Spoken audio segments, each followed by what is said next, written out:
Ah, spoiler alert! One Piece.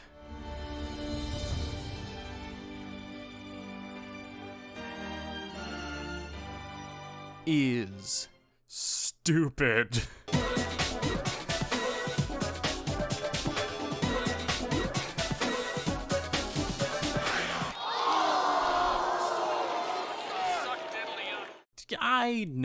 I know. Please, just give me a minute. I can explain.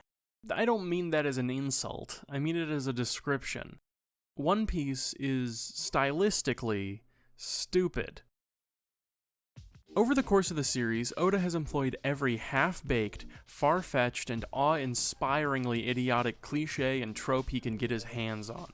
He seems to take a sick thrill in taking the pulpiest of pulp material and finding a way to work it organically into his story. And honestly, he's good at it. In fact, he's great. In the hands of a lesser author, the introduction of time travel might have permanently derailed the entire series, but Oda uses it sparingly and makes it look easy. Shonen manga jumping the shark by introducing aliens is basically a cliché at this point, but One Piece somehow managed to do it so subtly that few even know that it happened. In the recent season of the mystery show Poker Face, an episode featuring evil quintuplets was what let me know that the series had basically lost all sense of tone or reality. But Oda does the same thing in the Whole Cake Island arc, and somehow it just works. Shanks has an evil twin, for God's sake. Over 1,000 chapters into the manga, Shanks now has an evil twin.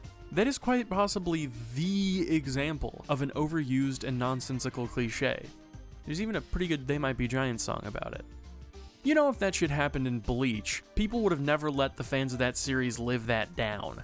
But it happens in One Piece, and everyone just accepts it. Yeah, Shanks has an evil twin. Of course he does. Duh. How did you not see that coming? I think the reason Oda gets away with it is because he has cultivated such a unique tone. One Piece is an adventure series with a big emphasis on discovery, so you kind of expect to see some things that are strange or silly. Evil twins may be a stupid cliché, but is it really that much more absurd than giraffe mode Kaku? It's also always been a little bit Tom and Jerry coded, even before Gear 5 was introduced. I mean, Big Mom gets bonked on the head and becomes a completely different person. What is this, a Saturday morning cartoon? Well, yeah.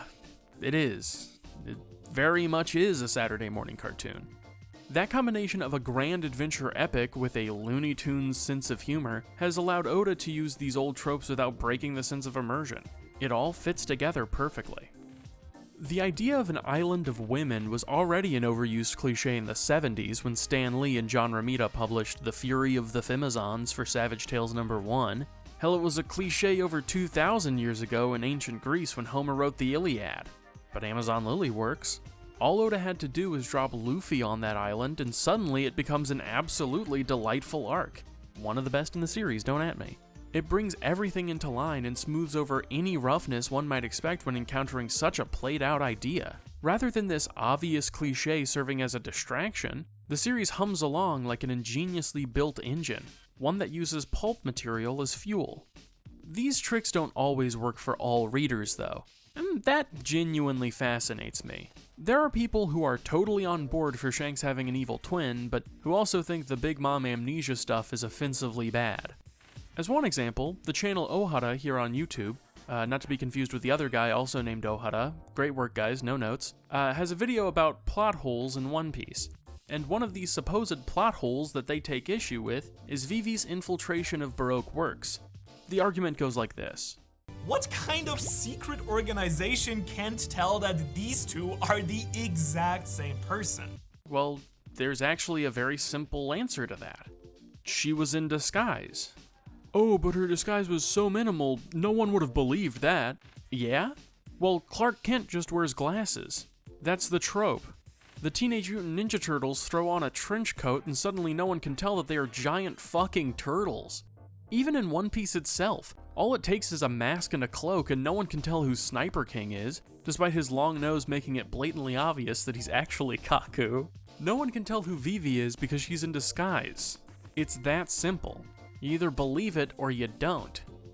But I think it says something about you if you can accept mad scientists, split personalities, and sky islands, but draw the line at Vivi pulling a Bruce Wayne.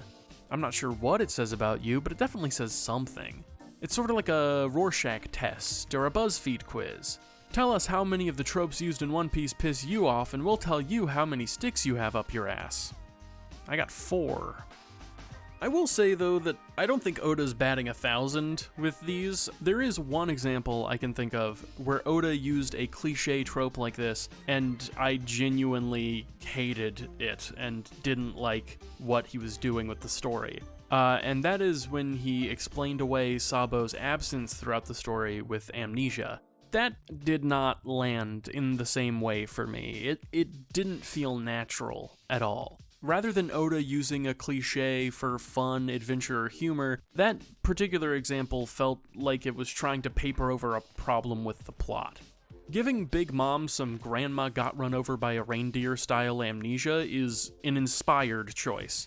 Realizing you've created a massive inconsistency in the story and using amnesia as a get-out-of-jail-free card is not. It's too utilitarian. The first is a sign of freedom, Oda's ability to write whatever he wants into his story and somehow make it work. The second is a sign that the author is trapped. Oda wrote himself into a corner and needed to bullshit his way out of it. I guess what all of this says about me is that I don't like it when the stupidity is forced. It should come easy. It should be naturally stupid. I guess, in a way, you could say, I like my One Piece like I like my Luffy. Stupid and free.